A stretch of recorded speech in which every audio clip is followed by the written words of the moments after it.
आज आप एक ऐसी यात्रा पर निकलने वाले हैं जो आपको समय के सबसे गहरे रहस्यों तक ले जाएगी। यह है बाइबल की सच्ची घटनाओं का पूर्ण इतिहास। आदम के पहली सांस से लेकर यीशु के अंतिम शिष्य की आखिरी सांस तक। जब आप इस ऐतिहासिक घटना को सुनकर समाप्त करेंगे तो आप वही व्यक्ति नहीं रहेंगे जो आज हैं। परमेश्वर के वचन की शक्ति आपके हृदय में नई आग जलाएगी, लेकिन केवल तभी जब आप अपना दिल पूरी तरह खोल देंगे। यदि बाइबल आपके लिए एक पहेली बनी हुई है तो आज वह पहेली सुलझ जाएगी। यदि इसके पन्ने आपके लिए मूक लगते हैं तो आज वे बोलने लगेंगे। मुझे पूर्ण विश्वास है कि इस ज्ञान की ज्योति आपके अंधकार को चीरकर निकल जाएगी। सब कुछ की शुरुआत से पहले हुई थी, उस अनंत मौन में जहां समय का कोई अर्थ नहीं था, जहां स्थान की कोई सीमा नहीं थी, केवल एक सत्य विराजमान था। परमेश्वर जो कभी जन्मे नहीं, कभी मरे नहीं। वे अनादि हैं, यानी उनकी कोई शुरुआत नहीं थी। वे अनंत हैं, यानी उनका कोई अंत नहीं होगा। वे सृष्टि के स्वामी हैं, लेकिन स्वयं किसी के द्वारा सृजित नहीं। उनका अस्तित्व स्वयं में पूर्ण है। अनंतता केवल उनका विशेष गुण है। फिर एक दिन, जिसे हम समय का पहला दिन कह सकते हैं, परमेश्वर ने अपनी सर्वशक्तिमान आवाज उठाई। उनके मुंह से निकले 3 शब्द ने ब्रह्मांड की नींव हिला दी। उजियाला हो। और अंधकार के सीने को चीरता हुआ प्रकाश फूट पड़ा। यह केवल प्रकाश नहीं था, यह परमेश्वर की महिमा का प्रतिबिंब था। 6 दिनों तक सृष्टि का महानतम कार्य चलता रहा। आकाश अपनी नीली चादर ओढ़कर फैला, धरती अपने हरे भरे वस्त्र पहनकर सुशोभित हुई, समुद्र अपनी लहरों के साथ नाचने लगे, सूर्य, चांद और तारे अपनी अपनी जगह पर जगमगाने लगे। पेड़ पौधे, पशु पक्षी, सब कुछ परमेश्वर के वचन की शक्ति से अस्तित्व में आया। लेकिन 6वां दिन वह दिन था जब परमेश्वर ने अपना सबसे अनमोल रत्न तैयार किया, यानी इंसान। धरती की मिट्टी को अपने हाथों में लेकर प्रेम से उसे गढ़ा, फिर अपनी नाक से जीवन की सांस फूंकी और आदम, पहला मनुष्य, जीवित हो उठा। उसकी आंखों में परमेश्वर की छवि चमक रही थी, उसके चेहरे पर स्वर्गीय तेज था। फिर परमेश्वर ने कहा, आदम का अकेला रहना अच्छा नहीं। उन्होंने आदम पर गहरी नींद डाली, उसकी पसली से हव्वा को बनाया। जब आदम की आंख खुली और उसने हव्वा को देखा तो वह खुशी से चिल्लाया, अब यह मेरी हड्डी में से हड्डी और मांस में से मांस है। आदम और हव्वा पूर्णतः निर्दोष, शुद्ध और पवित्र थे। उनके मन में कोई दुष्ट विचार नहीं था, उनके हृदय में कोई पाप नहीं था। वे परमेश्वर के साथ प्रतिदिन बातचीत करते थे। स्वर्ग की शांति धरती पर उतर आई थी। वे अदन की वाटिका में आनंद से रहते थे और परमेश्वर की सृष्टि की देखभाल करते थे। लेकिन एक दिन एक काला साया उस स्वर्गीय वाटिका में प्रवेश कर गया। शैतान, वह जो कभी परमेश्वर का सबसे सुंदर स्वर्गदूत था, जो अब अहंकार और विद्रोह के कारण स्वर्ग से निकाला जा चुका था। उसने सर्प का रूप धारण किया और उस पवित्र स्थान में घुस आया। उसकी आंखों में बदले की आग थी। उसके मन में एक योजना थी, परमेश्वर की सबसे प्रिय सृष्टि को भ्रष्ट करना। वह हव्वा के पास आया और अपनी चिकनी चुपड़ी बातों से उसे फुसलाने लगा। क्या परमेश्वर ने सच में कहा है कि तुम वाटिका के किसी पेड़ का फल नहीं खा सकते? हव्वा ने उत्तर दिया, हम सभी पेड़ों का फल खा सकते हैं, केवल बीच वाले पेड़ का नहीं। परमेश्वर ने कहा है कि जिस दिन हम उसे खाएंगे उसी दिन मर जाएंगे। तब शैतान ने अपना सबसे घातक झूठ बोला, तुम निश्चय नहीं मरोगे। परमेश्वर जानता है कि जिस दिन तुम इसे खाओगे तुम्हारी आंखें खुल जाएंगी और तुम परमेश्वर के समान हो जाओगे। एक फल, एक झूठ, एक चुनाव और मानवता का महान पतन हो गया। हव्वा ने फल लेकर खाया और अपने पति को भी दिया। जैसे ही उन्होंने खाया, सब कुछ बदल गया। निर्दोषता खो गई, पवित्रता नष्ट हो गई, डर, शर्म, अपराध बोध, ये सब पहली बार उनके दिल में घुसे। जब परमेश्वर वाटिका में आए तो आदम और हव्वा छुप गए। पहली बार वे अपने सृष्टिकर्ता से डर रहे थे। जब परमेश्वर ने पूछा कि क्या हुआ है, तो आदम ने हव्वा को दोष दिया, हव्वा ने सर्प को। इस प्रकार पाप ने अपनी विषैली जड़ें जमा ली। मृत्यु ने पृथ्वी पर अपना शासन स्थापित किया। स्वर्ग के द्वार बंद हो गए, लेकिन परमेश्वर के प्रेम में एक आशा छिपी थी। उन्होंने सर्प से कहा, स्त्री का वंश तेरे सिर को कुचल देगा। यह था मसीहा की पहली भविष्यवाणी। आदम और हव्वा के 2 पुत्र हुए, कैन और हाबिल। कैन किसान था, हाबिल चरवाहा। दोनों ने परमेश्वर को भेंट चढ़ाई। हाबिल ने अपने मेमनों में से सबसे अच्छा चुना और विश्वास के साथ चढ़ाया। कैन ने अपनी फसल में से लाकर दिया, लेकिन उसका दिल सही नहीं था। परमेश्वर ने हाबिल की भेंट को स्वीकार किया, लेकिन कैन की नहीं। कैन के मन में जलन की आग भड़की। भाई से भाई की शत्रुता, यह भी पाप का परिणाम था। एक दिन जब वे खेत में अकेले थे, कैन ने अपने भाई हाबिल पर हमला किया। पहला खून धरती पर गिरा, पहली हत्या हुई। जब परमेश्वर ने कैन से पूछा, तेरा भाई कहाँ है, तो उसने अहंकार से उत्तर दिया, मुझे पता नहीं, क्या मैं अपने भाई का रखवाला हूं? इस प्रकार कैन इतिहास का पहला हत्यारा बन गया। परमेश्वर ने उसे श्राप दिया और वह भटकने वाला बना। लेकिन आशा की एक किरण बची रही। आदम और हव्वा का एक और पुत्र हुआ, शेत। शेत के वंश में ऐसे लोग पैदा हुए जो परमेश्वर को खोजते रहे। हनोक जैसे व्यक्ति जो परमेश्वर के साथ चलते रहे और एक दिन परमेश्वर ने उन्हें उठा लिया। समय बीतता गया, मानव जाति बढ़ती गई, लेकिन पाप भी बढ़ता गया। धरती पर हिंसा और दुष्टता फैल गई। लोगों के दिल में केवल बुराई के विचार आते रहते थे। परमेश्वर का दिल दुखी हो गया। उन्होंने सोचा कि मैंने मनुष्य को बनाकर गलती की है। तब परमेश्वर ने निर्णय लिया, मैं मनुष्य को धरती से मिटा दूंगा। लेकिन उस भ्रष्ट युग में एक व्यक्ति था जो अलग था। नूह एक धर्मी और खरा व्यक्ति। वह अपनी पीढ़ी में परमेश्वर के साथ चलता था। परमेश्वर ने नूह से कहा, मैं पृथ्वी पर जल प्रलय लाऊंगा। तू अपने लिए एक जहाज बना, गोफर की लकड़ी का बना, उसमें कोठरियां बना और भीतर बाहर राल लगा। नूह ने परमेश्वर की आज्ञा मानी। 120 साल तक वह उस विशाल जहाज का निर्माण करता रहा। लोग उसे पागल कहते थे, वहां समुद्र नहीं था, फिर जहाज क्यों? लेकिन नूह विश्वास में दृढ़ रहा। जब जहाज तैयार हो गया तो परमेश्वर ने कहा, अब तू अपना परिवार और हर जाति के पशुओं के जोड़े लेकर जहाज में चढ़ जा। नूह, उसकी पत्नी, उसके 3 बेटे शेम, हाम और याफेत और उनकी पत्नियां, कुल 8 लोग जहाज में सवार हुए। फिर स्वयं परमेश्वर ने जहाज का द्वार बंद किया। 7वें दिन आसमान से पानी बरसने लगा। धरती की गहराइयों से जल के सोते फूट पड़े। 40 दिन और 40 रात तक अकाल का कहर जारी रहा। पानी इतना बढ़ा कि ऊंचे से ऊंचे पहाड़ भी डूब गए। जो कुछ भी सांस लेता था वह सब मर गया। केवल नूह और उसके साथी जहाज में सुरक्षित रहे।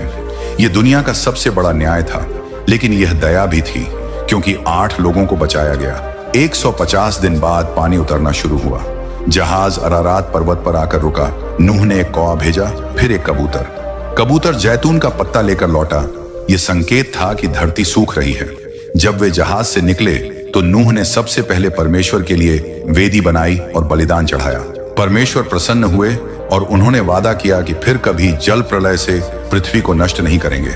इस वादे के चिन्ह के रूप में आकाश में मेघधनुष रखा। नूह के 3 बेटों से फिर से मानव जाति की शुरुआत हुई।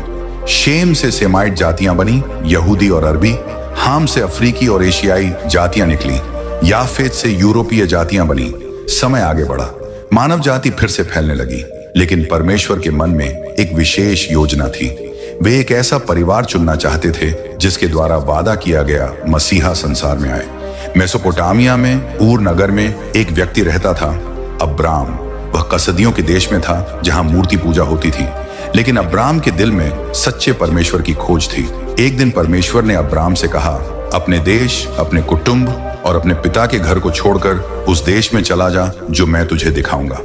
मैं तुझसे एक बड़ी जाति बनाऊंगा और तुझे आशीष दूंगा। तेरे द्वारा पृथ्वी के सारे कुल आशीषित होंगे। यह कितना कठिन था। 75 साल की उम्र में सब कुछ छोड़कर एक अज्ञात देश की ओर जाना। कोई नक्शा नहीं, कोई दिशा नहीं, केवल परमेश्वर का वादा। लेकिन अब्राम ने विश्वास किया। उसने अपनी पत्नी सारै, अपने भतीजे लोत और सारी संपत्ति लेकर यात्रा शुरू की। यह विश्वास की महान यात्रा थी।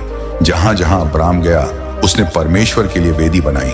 वह एक तंबू में रहने वाला यात्री बन गया, क्योंकि वह उस स्वर्गीय नगर की प्रतीक्षा कर रहा था जिसका कारीगर और बनाने वाला परमेश्वर है। कनान देश में पहुंचकर परमेश्वर ने फिर कहा, यह वह देश है जो मैं तेरे वंश को दूंगा। लेकिन अब्राम के कोई संतान नहीं थी। वह और सारे बूढ़े हो रहे थे। एक रात परमेश्वर ने अब्राम को तंबू से बाहर लाकर कहा, आकाश की ओर दृष्टि उठाकर तारागण को गिन, यदि तू उन्हें गिन सके। फिर उन्होंने कहा, तेरा वंश इसी प्रकार होगा।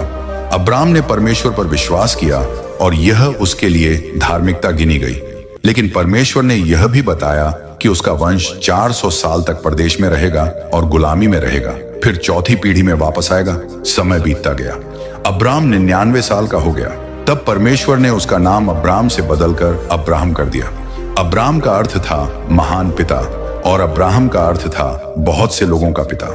इस समय तक सारा के धैर्य का बांध टूट चुका था। उसने अपनी मिस्री दासी हाजिरा को अब्राहम के साथ रहने के लिए दे दिया। इससे इश्माइल का जन्म हुआ।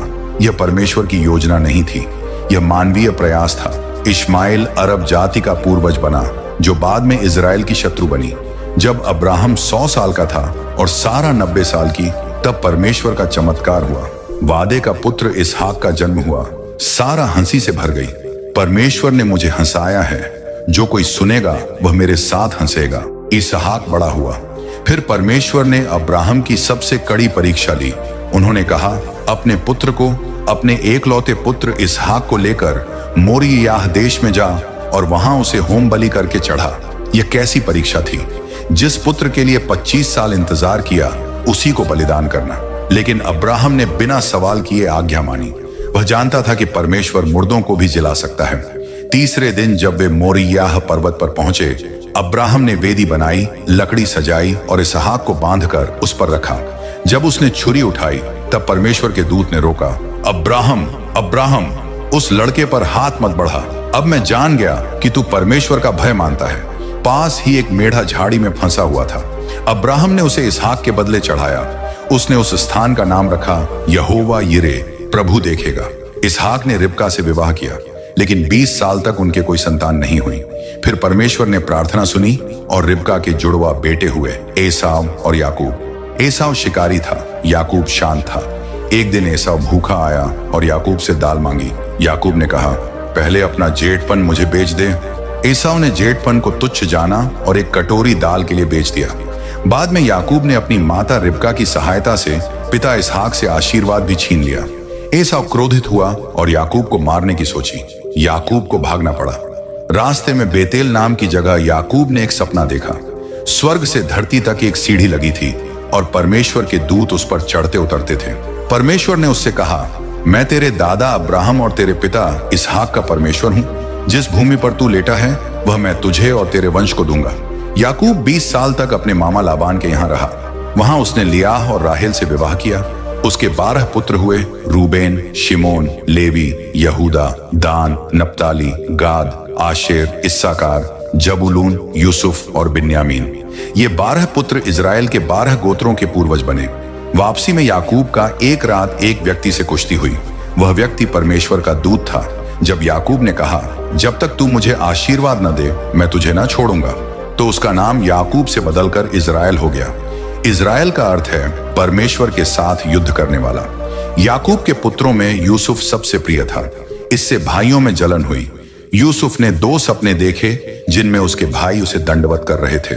इससे भाइयों की जलन और बढ़ गई। एक दिन भाइयों ने यूसुफ को पकड़कर गड्ढे में डाल दिया। फिर उसे इश्माइली व्यापारियों के हाथ बेच दिया। यूसुफ मिस्र पहुंचा और पोतीफर के घर नौकर बना। पोतीफर की पत्नी ने यूसुफ को बहकाने की कोशिश की। जब यूसुफ ने इनकार किया तो उसने झूठा आरोप लगाया। यूसुफ जेल में डाल दिया गया।